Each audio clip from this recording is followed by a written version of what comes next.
Hello students, today we are going to discuss vector analysis. Vector analysis physics का एक बहुत ही important part है. Physics की understanding clear करने के लिए वेक्टर एनालिसिस की स्टडी क्लियर होनी चाहिए और इसको आप लोग बहुत ध्यान से देखोगे. सबसे पहले हम देखते हैं कि जो फिजिकल क्वांटिटीज़ होती हैं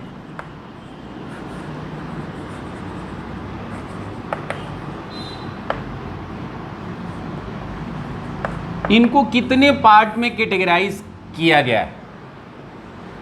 फिजिकल क्वांटिटीज़ को कैटेगराइज किया गया है 4 पार्ट्स में.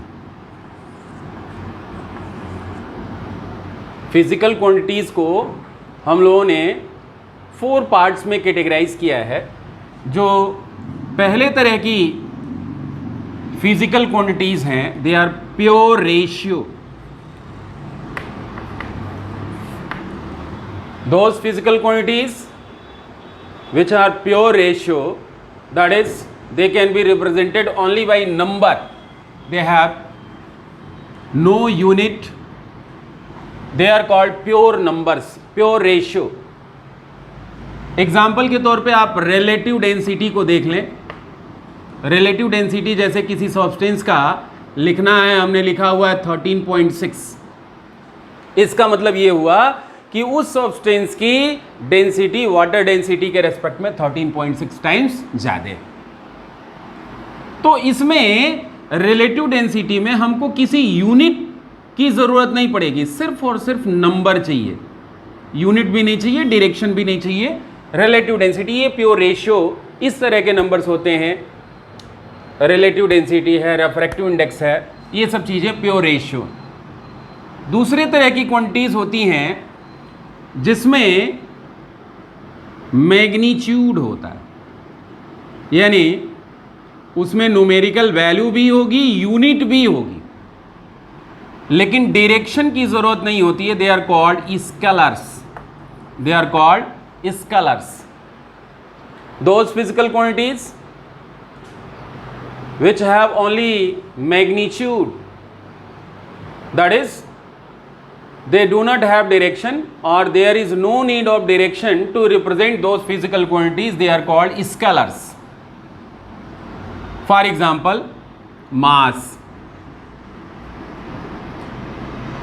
length, time, temperature, luminous intensity, etc. These things are scalars.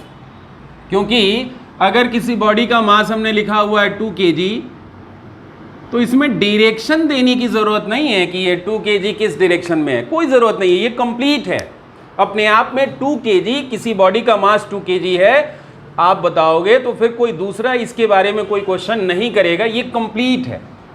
ये उस फिजिकल क्वांटिटीज़ का कंप्लीट सेंस है कि 2 kg उसका मास है. लेंथ 2 मीटर है, वो कंप्लीट है. टाइम 2 घंटे है, वो कंप्लीट है. इसके बाद अगले तरह की जो क्वांटिटीज होती हैं दे आर कॉल्ड वेक्टर्स. इसे ही हमें इस चैप्टर में पढ़ना, इसी की स्टडी करनी है. Vectors are those physical quantities which have magnitude as well as direction. Those physical quantities which have magnitude as well as directions. Those physical quantities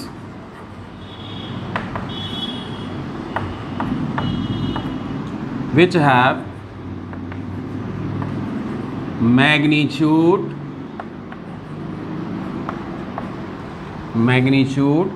and direction as well as they follow the law of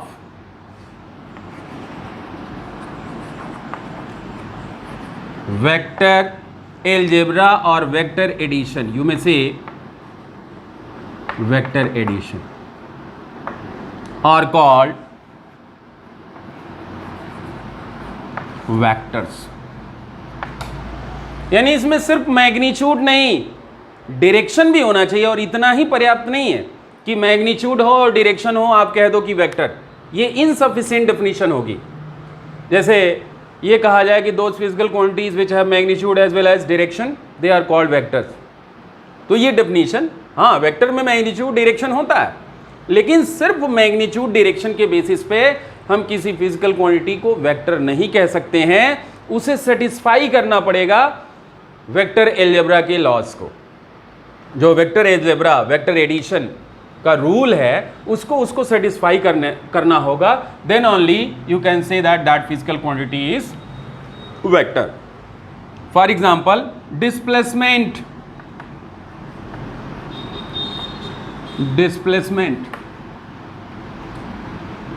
velocity. आप देखें distance को हम लोग scalar कहते हैं क्योंकि distance total path length होता है, उसमें डायरेक्शन की कोई जरूरत नहीं है। But displacement is the shortest distance between initial and final position, that is it will have some specific direction, therefore displacement will be a vector quantity. Similarly speed is a scalar quantity but velocity is a vector quantity. तो इस तरह से हम लोग vectors जो है देखेंगे। आप देखें स्केलर्स में अगर दो मासेस को ऐड करना है, स्केलर्स को ऐड करना है, पहला मास 2 kg है, दूसरा मास 3 kg है, तो हम सिंपल एडिशन रूल यूज करते हैं, जो अर्थमेटिक एडिशन है 2 + 3 = 5 kg, इसमें कहीं कोई टेंशन नहीं। लेकिन वेक्टर्स में ऐसा नहीं होता। जैसे अगर हमारे पास दो फोर्सेस हैं, F1 = 2 newton east and F2 suppose that F1 = 3 newton east and F2 = 4 newton west, 3 newton east and F2 = 4 newton west. तो आप F1 + F2 जब फाइंड करना होगा तो 3 न्यूटन + 4 न्यूटन 7 न्यूटन नहीं कह सकते हो, इसमें डायरेक्शन है, ये ऑर्डिनरी रूल से ऐड नहीं होगा। इसको ऐड करोगे तो 3 न्यूटन ईस्ट, अगर इसको हम ईस्ट बनाएंगे तो लिखेंगे -4 न्यूटन ईस्ट। अब 3 + -4 लिखेंगे और तब रिजल्ट मिलेगा। इसी तरह से सपोज कर लीजिए ये 3 न्यूटन ईस्ट है ये फोर्स, और ये फोर्स 4 न्यूटन नॉर्थ है। इन दोनों का रिजल्टेंट जो है हमको पैरेललोग्राम मेथड से फाइंड करना होगा, आगे हम पढ़ाएंगे। यानी वेक्टर रूल जो है हम इसमें यूज करते हैं, इसकी वैल्यू एक्चुअली फार्मूला हम आगे पढ़ाएंगे। Resultant R = R² = P² + Q² + 2PQ cos θ। इस तरह के फार्मूले का यूज करके हम वेक्टर्स का रिजल्टेंट फाइंड करते हैं। ओवरऑल हम ये कह सकते हैं कि vectors can not be added और subtracted by simple algebra, they can be added और subtracted using vector algebra, using the laws of vector addition और सब्ट्रैक्शन। तो ये वेक्टर्स हो गए। अगले तरह की जो फिजिकल क्वांटिटीज होती हैं they are called tensors. Actually ये आपके सिलेबस में नहीं है, आगे चल के आपको पढ़ना होगा। तो ये 4 तरह की फिजिकल क्वांटिटीज होती हैं। इसमें अब हम लोग फोकस करेंगे वेक्टर्स। वेक्टर्स क्या होते हैं? Now come to representation of vectors. Vectors को हम एरो से, एक सिंगल एरो से रिप्रेजेंट करते हैं। ऐसे वेक्टर्स का रिप्रेजेंटेशन ऐसे भी होता है। इसमें यह स्टार्टिंग पॉइंट है जिसे हम टेल कहते हैं, this is called tail, and this is the final point, terminal point, this is called head और टिप। टिप भी कह सकते हो, हेड भी कह सकते हो। इसी तरह से ये भी टेल, हेड। और इसकी जो लेंथ होती है, इसकी लेंथ जो होती है ये मैग्नीट्यूड को रिप्रेजेंट करती है। मैग्नीट्यूड और ये जो इसका टिप होता है, दिस इंडिकेट्स द डायरेक्शन। जैसे सपोज कर लेते हैं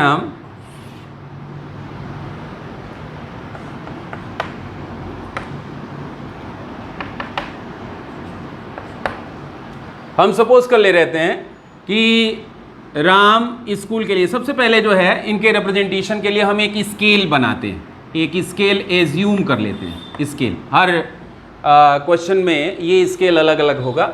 स्केल हम लोग एज्यूम कर ले रहे हैं 1 kilometre is equal to 1 centimetre हमने स्केल ले लिया। अगर हम ये कहते हैं कि राम 3 किलोमीटर ईस्ट डायरेक्शन में जा रहा है अपने स्कूल जाने के लिए, 3 किलोमीटर 1 2 3, तो ये 3 किलोमीटर ईस्ट ये डिस्प्लेसमेंट हो गया, 3 किलोमीटर ईस्ट ये डिस्प्लेसमेंट हो गया। Then after he moves 4 kilometre north, ऐसे 1 2 3 एंड 4, ये 4 किलोमीटर नॉर्थ हो गया। ये इसका स्कूल है। Now what is the displacement, what is the position of school with respect to his house? ये इसका हाउस है, ये शॉर्टेस्ट डिस्टेंस होगा इन पर्टिकुलर डायरेक्शन, इसी को हम लोग डिस्प्लेसमेंट कहते हैं। ये यहां पे पोजीशन वेक्टर भी है। तो ये 4 किलोमीटर, ये 3 किलोमीटर, आपको पता है कि ये 90 डिग्री है, तो ये वैल्यू होगी under root this square plus this square, 3 square plus 4 square means 3 square means 9 and 4 square means 16, therefore it will be under root 25 that is equal to 5। इसका डिस्प्लेसमेंट 5 किलोमीटर है इस डायरेक्शन में। इस angle को भी हम लोग फाइंड कर सकते हैं। ये एंगल फाइंड करने के लिए आपको पता है tan theta is equal to perpendicular upon base. tan theta is equal to perpendicular is 4 and base is, so theta is equal to tan inverse 4/3। तो हम डायरेक्शन भी फाइंड कर सकते हैं।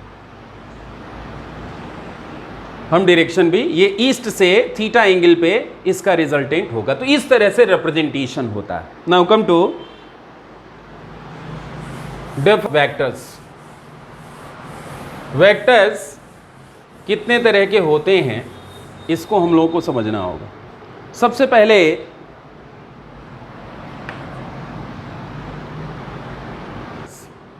those vectors which are parallel to each other, those vectors which are parallel to each other, that is those vectors in which the angle is 0 degree, they are called parallel vectors। ये दोनों जो है parallel vectors होंगे। Second one is equal vector, those vectors which are having equal magnitude and same direction, they are called equal vector। ये equal vectors नहीं है, same direction है, लेकिन अगर इन दोनों के मैग्नीट्यूड सेम हो जाए, suppose that this vector is A and this vector is B, यहां इन दोनों के मैग्नीट्यूड्स यानी लेंथ भी सेम है और डायरेक्शन भी सेम है, it means that both will be equal vector. ये दोनों इक्वल वेक्टर होंगे। यानी पैरेलल वेक्टर और इक्वल वेक्टर में क्या डिफरेंस है? इसमें मैग्नीट्यूड सेम नहीं है और इसमें मैग्नीट्यूड सेम। यानी पैरेलल वेक्टर्स का मैग्नीट्यूड सेम हो जाए तो वो इक्वल वेक्टर हो। Equal vectors are parallel vectors, but parallel vectors may और may not be equal vectors. Now come to third point, anti parallel vectors.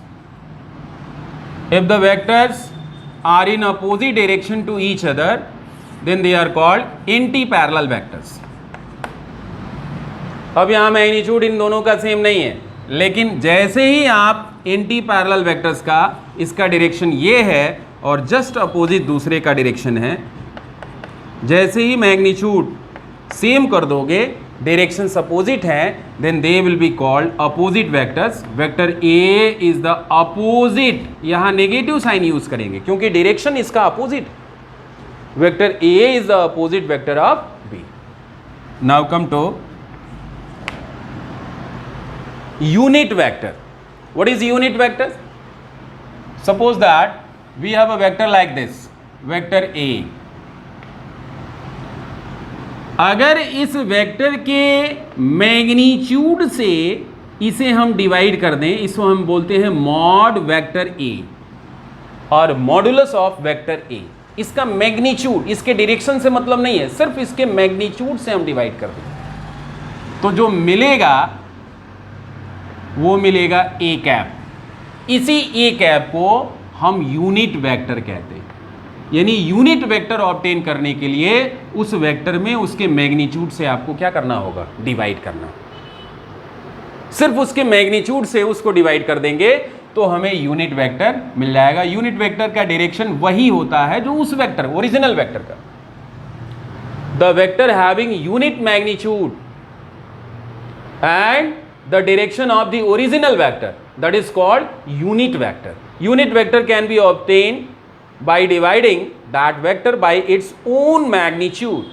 इसके मैग्नीट्यूड से, इसके मॉडुलस से जब हम डिवाइड कर देते हैं तो हमें यूनिट वेक्टर मिल जाता है. तो ये यूनिट वेक्टर हो गया. यानी किसी भी वेक्टर को, इसको हम लोग ऐसे भी लिख सकते हैं, वेक्टर ए अपान सिर्फ ए लिख दीजिए तो भी जो है चलेगा. तो किसी भी वेक्टर को हमको लिखना है तो हम क्या लिख सकते हैं, क्रॉस मल्टीप्लिकेशन करिए, ए इंटू ए कैप. यानी किसी भी वेक्टर को उसके मैग्नीट्यूड और यूनिट वेक्टर के प्रोडक्ट के टर्म में आप लिख सकते हो. Now come to orthogonal unit vectors. Orthogonal unit vectors क्या होते हैं? Those unit vectors which are mutually perpendicular to each other. Here I am supposing x, y, z. तो x एक्सिस पे यूनिट वेक्टर i कैप है, y axis पे j cap है और z axis पे k कैप है. इनको ये सभी एक दूसरे के परपेंडिकुलर हैं. ये सभी एक दूसरे के परपेंडिकुलर हैं. That's why they are called orthogonal unit vectors. Orthogonal unit vectors. Unit vectors means those unit vectors which are mutually perpendicular to each other, they are called orthogonal unit vectors. Coplanar vectors, all those vectors which are lying in the same plane, they are called coplanar vector. For example, vector A, vector B, vector C, these are coplanar vectors because all are lying in the same plane. That's why we will say that this is coplanar vector. Now come to position vector. The vector representing the position of a particle with respect to the origin is called its position vector. ये इसका position vector हो. ये अगर 2D में इसका position vector हम लिखते हैं, xy कोऑर्डिनेट है, इसका कोऑर्डिनेट एक्स वाई है, तो इस पे आपको पता है कि यूनिट वेक्टर आई कैप होता है और इस पे जे कैप होता है. इस कंडीशन में यहाँ तक ये हो जाएगा आई कैप एक्स और ये हो जाएगा जे कैप वाई. यानी वेक्टर आर की वैल्यू हो जाएगी आई कैप एक्स प्लस जे कैप वाई. जब इसका मैग्नीट्यूड हमको फाइंड करना होगा तो आपको पता है ये x है, ये y है, पाइथागोरस थ्योरम यूज़ करेंगे तो इसका मैग्नीट्यूड हो जाएगा √x² plus y². r is equal to √x² plus y². Now come to co-initial vectors. Co-initial vectors are those vectors which have common initial points. All these vectors have common in starting point, therefore they will be co-initial vector. Now come to axial vector or rotational vector. Those vectors which gives the rotational effect, they are called axial or rotational vectors. For example, angular velocity, torque, angular momentum. I am supposing a body is revolving in this sense, like this. Means the body is revolving in clockwise sense. Then the rotational effect can be obtained by right hand thumb rule. This is the sense of rotation. Therefore, the rotational effect, the axial vector will be in downward direction. But in case of anti-clockwise rotation, what will happen? This is the anti-clockwise. In this case, the axial vector, the rotational vector will be like this. यहाँ एक बात समझने लायक है, जो rotational vector, axial vectors या non polar जो vectors होते हैं उनमें फिक्स्ड स्टार्टिंग पॉइंट नहीं होता है. इसकी स्टार्टिंग पॉइंट, इसका इनिशियल पॉइंट फिक्स नहीं होता. आप ऐसे भी बना सकते हो, ऐसे भी बना सकते हो. इसमें डायरेक्शन मिलेगा, इसकी स्टार्टिंग पॉइंट फिक्स नहीं होती. Now come to polar vectors. All those vectors which have a given starting point, they are called polar vectors. For example, displacement, velocity, force. तो ये polar vectors होते हैं. This is all about the different types of vectors. Thanks.